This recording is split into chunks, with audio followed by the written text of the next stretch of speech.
Okay, all right, let's begin this half hour with a check of the headlines. The Kennedy Center quickly added President Trump's name to the front of its Performing Arts building on Friday, just one day after the center's board voted to make the change. The president had said he was surprised the board that was mostly handpicked by the president honored him this way. Critics of the vote say only Congress can change the name of the living memorial to former President John F. Kennedy. Several members of the Kennedy family have publicly pushed back against the name change.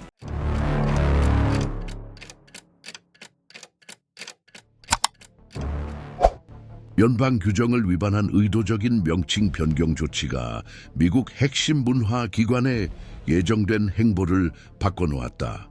2025년 12월 중순 워싱턴 소재 케네디 센터 이사회 회의에서 공식 행정 절차가 예상치 못한 방향으로 흘러 기관 명칭 변경안이 통과되었으며 이는 특정 연방 규정을 위반한 것이었다. 이 사건은 도널드 트럼프 대통령의 이름을 문화센터의 공식 명칭에 포함시키는 것을 포함했는데 해당 명칭은 법률에 따라 존 F. 케네디의 추모를 위해 독점적으로 사용되도록 규정되어 있다.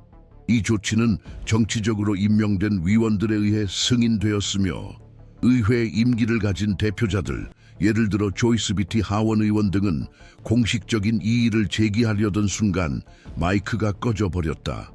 의사규칙을 따라야 할 회의는 만장일치 결정 발표로 종료되었으나 참석자들에 따르면 이 결과는 실제 참석자 모두의 입장을 반영하지 못했다고 한다. 이 사건의 영향은 당시 회의실 내에서 발생한 일에 국한되지 않았다. 이 결정은 의회에서 승인된 법률로 이미 확립된 기준을 실질적으로 변경하기 위해 임명직을 전략적으로 활용하는 것에 대한 경종을 울렸다. 같은 주에 헌법소송 경험이 있는 법률단체들이 소송을 제기했으며 원고는 위원회의 정식 구성원이자 입법부 대표였다. 소송장은 회의에서 내려진 결정이 케네디 센터의 정체성을 규율하는 연방 법령의 문헌을 정면으로 위반한다고 주장한다. 해당 기관의 기념 기능은 법률로 제도화된 존 F. 케네디에 대한 추모와 연결되어 있다. 해당 법률은 기관의 명칭을 지정할 뿐만 아니라 표지판, 안내판, 시각적 표식 등을 포함한 구조물의 실질적 변경을 금지하고 있다. 회의에서 추진된 변경은 이 조항을 위반했을 뿐만 아니라 정규 투표 절차를 따르지 않았으며 공개적인 심의의 장도 보장하지 않았다.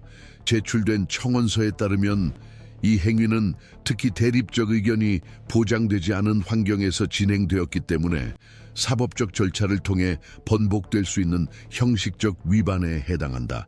이 소송의 핵심 농어는 단순히 법률 조문에 근거한 것이 아니라 특히 의회 다수결로 통과된 법률에 의해 유지되는 공공의 기업과 문화적 상징물을 다룰 때 공화국의 권력 분립 균형을 반영해야 하는 결정의 무결성을 수호하기 위함이다. 이 소송은 법적 내용뿐만 아니라 제도적 환경에서 분쟁이 해결되는 방식에 변화를 가져왔다는 점에서 며칠 만에 주목을 받았다. 전략적 임명을 통해 공공의 이름과 상징이 분쟁의 대상이 되는 빈번한 사례는 분석가들에 의해 정치가 행정 운영의 덜 투명한 영역으로 이동하고 있다는 신호로 지적되어 왔다. 이 사건에서 문화센터 이사회를 강력한 개입의 무대로 활용한 것은 비선출직에 위임된 권한의 한계에 대한 논쟁을 다시 불러일으켰다. 법률에 따라 이사회에 의회 대표들이 참여하는 것은 바로 사법부의 개입을 가능케 한 근거가 되었으며 이는 공식적 대표성의 정당성에 기반한 것이었다. 따라서 이는 개별 사례를 넘어서는 갈등으로 임명된 구조와 투표로 정당화된 기관 사이에 고조되는 긴장을 반영한다.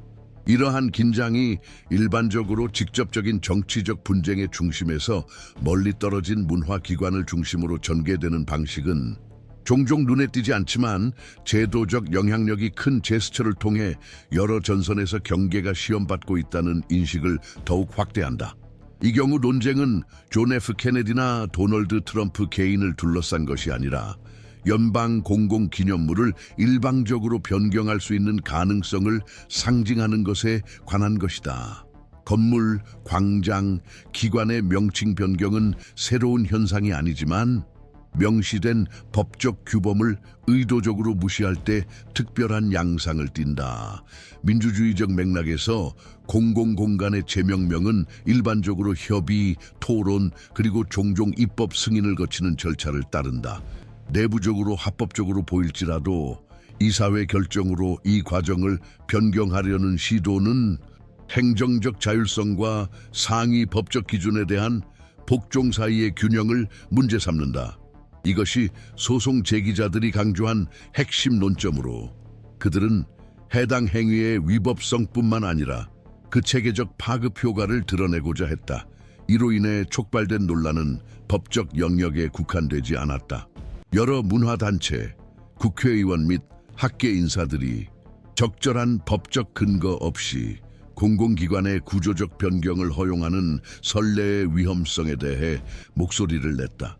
의회위원회의 법적 구성에 따라 의회위원장의 합법성을 근거로 소송을 제기한 것은 보다 광범위한 구속력을 얻기 위한 법적 전략이었다. 의회위원장은 입법부 구성원이자 위원회의 공식 구성원으로서 권력 간의 드문 교차점을 형성하며 이는 소송의 절차적 입지를 강화할 수 있는 조건이다. 또한 동일한 이해관계 집단에 대한 이전의 사법화 사례들은 이번 사건이 고립된 사례가 아니라 형식적 합법성과 병행 경로를 통한 영향력 확대 시도 사이에 광범위한 긴장 관계의 일부라는 인식을 강화했다. 헌법 소송 및 행정권 남용에 대한 소송 경험이 있는 본 소송의 원고들은 초기 결정 이행에 대한 저항이 있었던 사례들에서도 사법제도가 비록 지연되거나 반복된 명령을 통해라도 준수를 강제할 수 있는 능력을 보여왔다고 강조했다. 이러한 선행 사법 결정들의 누적이 초기 불이행 가능성에도 불구하고 해당 행위의 철회의 기대를 뒷받침한다. 이러한 절차적 움직임은 특히 연방법에 의해 유지되는 공공구조가 관련된 경우 분쟁이 전개되는 제도적 경로를 주의 깊게 관찰할 필요성을 강조한다.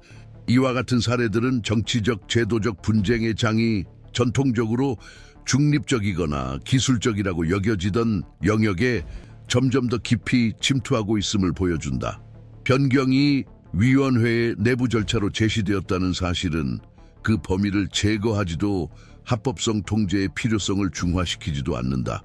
이 사건은 따라서 임명직에 부여된 권한의 범위와 제도적 목적의 편차를 억제하기 위한 가용 메커니즘에 대한 논의를 재개한다. 초기 반향은 변경된 명칭 측면에 집중되었지만 법적 제도적 파장은 더 깊은 논쟁의 장으로 이어진다. 민주적 환경에서 공공기억의 틀을 형성할 합법적 권한을 누가 가지는지에 대한 정의 문제다. 이와 같은 사건이 점점 더 빈번해지는 상황에서 형식적 세부 사항과 장기적 함의에 주의를 기울이며 전개 상황을 주시하는 것이 필수적이다. 이러한 행동에 대한 지속적인 분석은 사건 자체뿐만 아니라 그 주변에 형성되는 패턴을 이해하는 데 도움이 된다. 따라서 제도적 사실을 엄격하게 추적하는 저널리즘적 노력의 중요성이 부각된다. 비판적 시민기억의 구축은 표면상 지역적 사건처럼 보이지만 시스템 전체의 운영에 영향을 미치는 사건들에 주목하는 것에서 시작된다. 이 시점부터 케네디 센터의 명칭 변경 시도를 둘러싼 사건은 최근 일련의 사건들과 연계되면서 더 넓은 맥락을 갖게 된다. 이는 행정위원회와 임명된 구조를 통해 제도적 메커니즘의 재구성을 드러내는 사건들이다.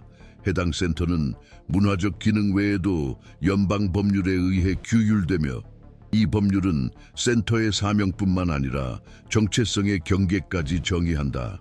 케네디 센터 설립 법률은 센터가 존 F.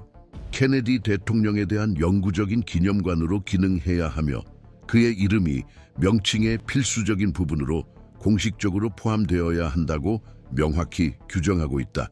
이 법적 조항은 단순한 기술적 규범이 아니라 기관의 무결성을 보호하는 장치로 기능한다. 따라서 명칭 변경은 단순한 행정적 조치가 아닌 법적 성격의 변경으로 간주되어 의회의 승인을 받아야 한다. 이러한 맥락에서 법정이사들, 그중에서도 법률에 따라 센터의 거버넌스 위원회를 구성하는 입법부 의원들의 역할이 중요하다. 선출된 대표자들이 이러한 행정기관에 참여하는 것은 특정 기능을 수행하기 위함이다. 정치적 또는 제도적 영향을 미칠 수 있는 결정들이 공공 및 입법부의 감시에서 완전히 벗어나지 않도록 보장하는 것이다. 따라서 회의 중 조이스 비티 의원을 침묵시키려는 시도는 단순한 의전상의 사건이 아니라 의회 감독과 직접적으로 연계된 공직 기능의 수행을 저해한다는 점에서 더 깊은 제도적 함의를 지닌 행위이다. 이러한 간섭은 대립적 절차를 훼손함으로써 해당 공간에서 내려진 결정 자체의 정당성을 약화시키고 절차상의 하자를 근거로 한 사법화 여지를 열어둔다. 이 사건의 법적 정치적 요소가 수렴되는 점은 이 사례가 케네디 센터라는 개별 기관을 넘어선다는 점을 분명히 보여준다.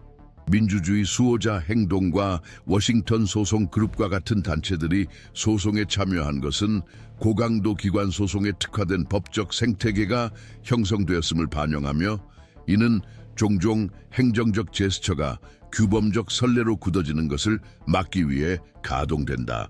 이러한 유형의 활동은 법률의 명확성뿐만 아니라 신속하고 정확하게 사법 통제 메커니즘을 동원할 수 있는 능력에 달려 있다.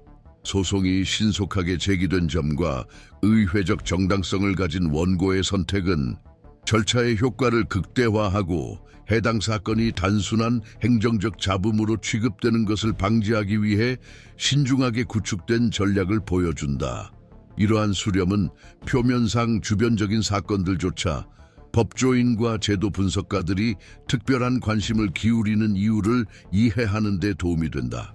기념비 변경 시도, 연방 건물 재개관, 국립박물관 개입 등 공공상징물 변경을 둘러싼 최근 분쟁 사례들은 국가 상징의 전략적 활용에 대한 민감도가 높아지고 있음을 보여준다.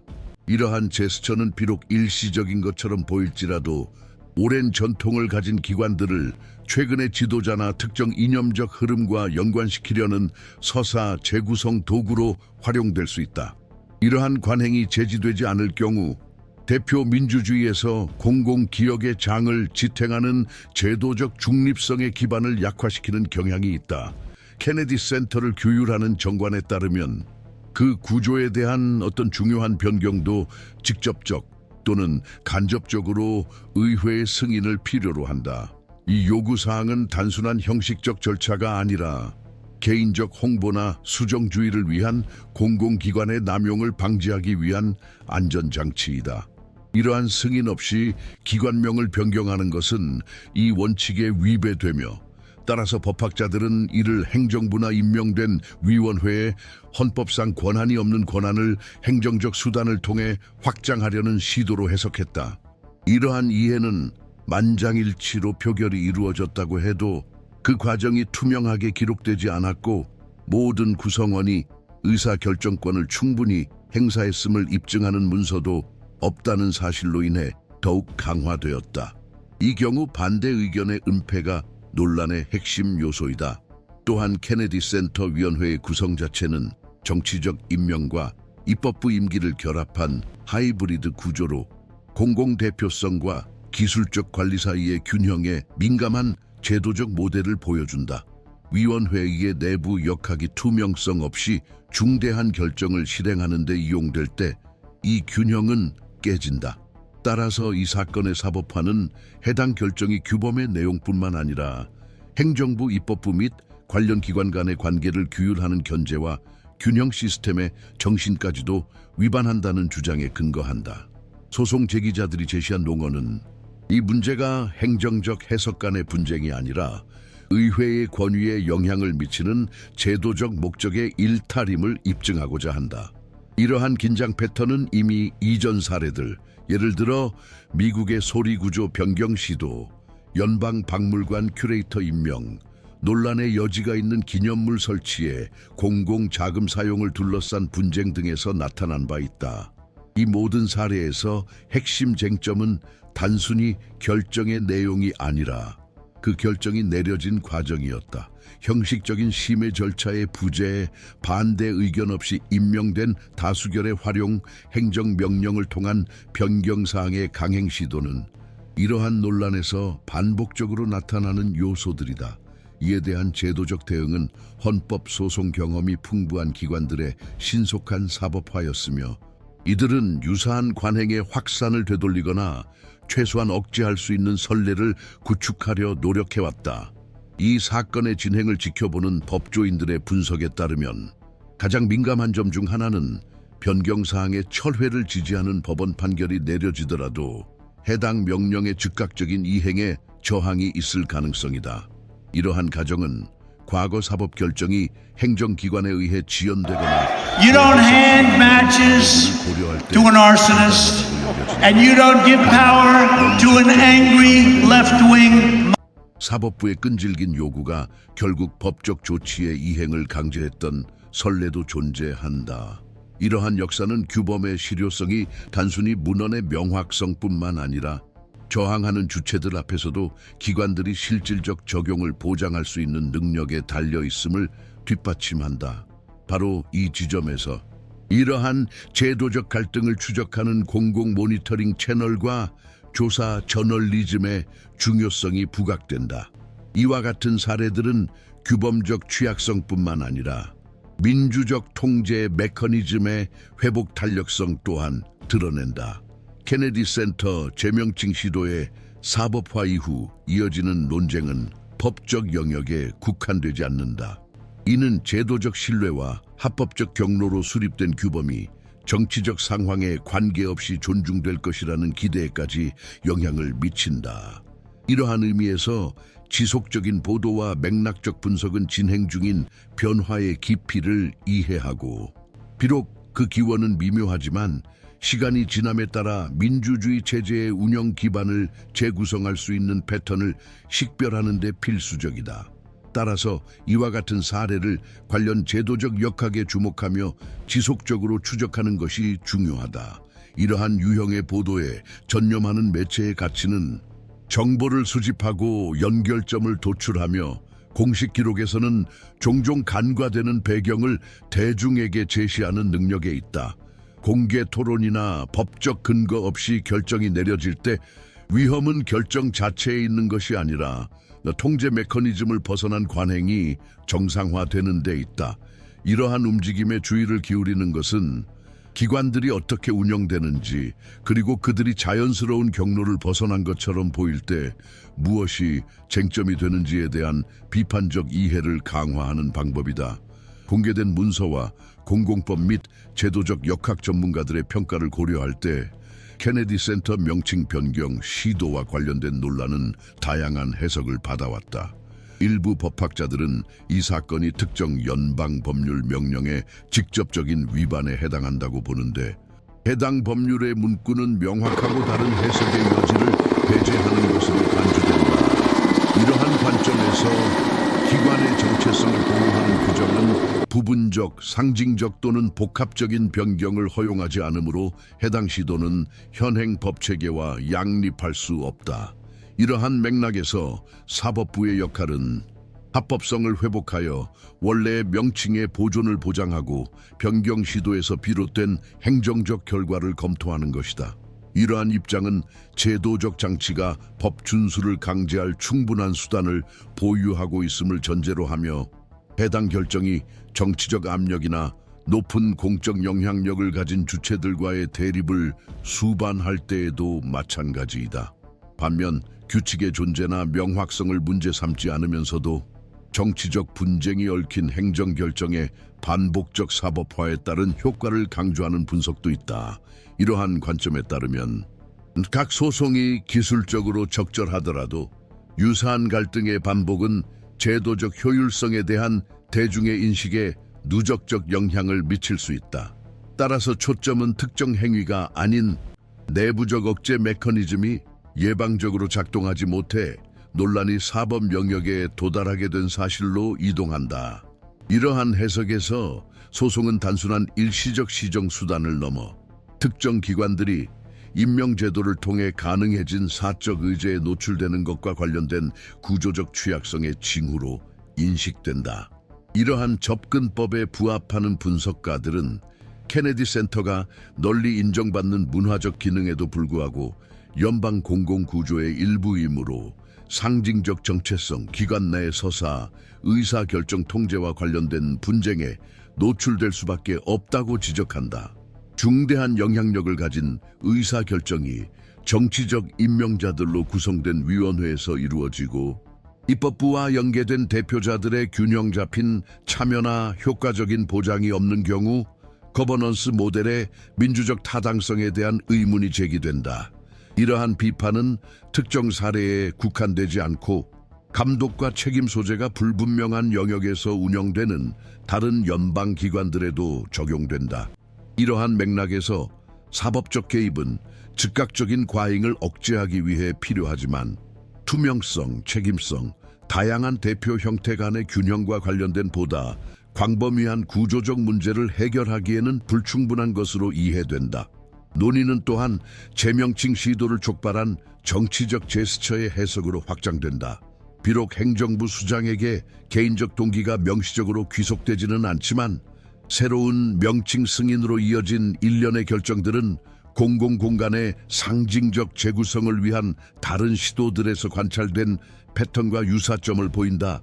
이러한 패턴은 역사적으로 당파적 분쟁과 무관한 제도적 기억의 보존이 특징인 맥락에서 건물 프로그램 또는 국가 구조물을 동시대 지도자들과 연관시키려는 노력을 포함한다. 이러한 시도는 되돌려지더라도 제도적 참조를 통해 특정 인물들을 집단적 상상력에 각인시킴으로써 지속적인 효과를 낳는 경향이 있다. 이러한 역학은 특히 문화기관이나 기념관과 관련될 때 더욱 민감해지는데 이들의 사명은 비당파적으로 역사적 유산을 보존하는 것이며 특히 연방 법률에 의해 그 정체성이 보호될 때 더욱 그러하다. 현재까지 이 논란의 광범위한 영향에 대해서는 의견이 일치하지 않고 있다. 일부 공공행정학자들은 이 사건이 행정위원회의 거버넌스 강화, 선출 대표자의 참여 확대, 의사결정 투명성, 요구 증대를 목표로 한 규범적 변화에 대한 논의를 촉진할 수 있다고 본다. 그러나 다른 학자들은 극심한 양극화 환경에서 행정결정의 사법화에 대한 저항이 보다 심층적인 제도 개혁의 실현 가능성을 제한할 수 있다고 평가한다. 이러한 상황에서 향후 전개는 사법부의 결정 내용뿐만 아니라 각 권력기관이 국가 운영의 기반을 유지하는 데 있어 자신의 책임을 어떻게 해석하느냐에 달려있다. 특히 시스템이 명확한 대응 및 억제 능력을 보여주지 못할 경우 다른 문화기관이나 기념관이 유사한 조치의 대상이 될 가능성은 여전히 열려있다. 이 사건이 드러낸 긴장은 행정적 합법성과 위법성의 구분에 국한되지 않고 명시적 규범이 상황적 정치적 이익에 맞춰 해석되면서 발생하는 긴장 관계를 포함한다. 절차적 허점의 악용, 위원회 구성의 전략적 편성, 통제 메커니즘의 분절화가 결합될 때 제도적 안정성은 위협받는다. 케네디 센터 재지명 시도가 번복된다 해도 내부 권한을 초과하는 결정을 억제하기 위해 외부 반응에 의존하는 시스템의 취약성이 드러난 만큼 새로운 시도가 발생할 가능성은 여전히 존재한다. 제도적 자율성과 상위 법규에 대한 복종의 경계는 여전히 논쟁의 장으로 남아있다. 이러한 요소들은 해당 사건의 추적이 즉각적인 사법적 결론에 그치지 않고 공공 거버넌스에 미치는 누적된 영향을 포괄해야 함을 시사한다. 케네디 센터 명칭 변경 시도에 대한 사법부의 입장은 향후 상황, 특히 공공기업과 기관 정체성이 관련된 사례의 참고 사례로 관찰될 것이다.